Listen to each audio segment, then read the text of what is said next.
at this point of time when Pakistan is going through some economic difficulties, do you think this is a point when there can be some kind of rapprochement between India and Pakistan?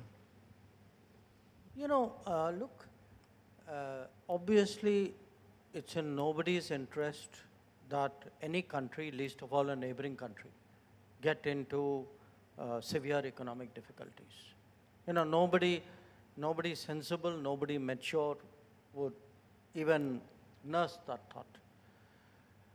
But it's an equal fact that when any country gets into a serious economic problem, that country has to make policy choices and governance decisions to get themselves out of it. Another country, neighbor or non-neighbor or another institution, others cannot solve a problem if you're not prepared to solve it yourself.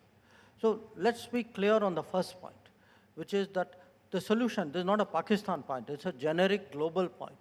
Any country in deep economic difficulties has to come out of it through, what the world can do is to provide options and support systems. But the bottom line has to be done by that country, and often it will require very tough choices. Now, I want all of us to remember, we went through this 30 years ago. So it's not something which happens to other people.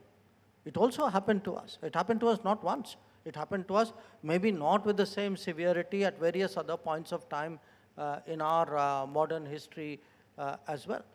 But having said that, the reality of this particular relationship is that it has a fundamental issue which we cannot and we must not avoid.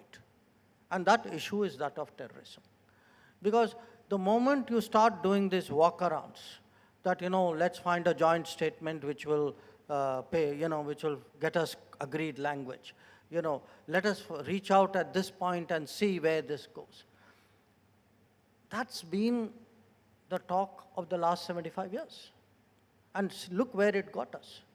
So I think we need clarity that, and we mustn't be in denial of what are very fundamental problems in that relationship.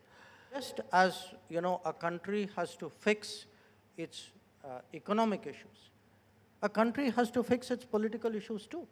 A country has to fix its social issues. No country is ever going to come out of a difficult situation and become a prosperous power if its basic industry is terrorism. So among the changes which need to be made are also changes pertaining to all of that. So I think that remains a very major problem. I also think, as today, as someone in politics, if I were to look at any big decision I'm making, I would also look at what is the public sentiment. I would have a pulse. What do my people feel about it? And I think you know the answer.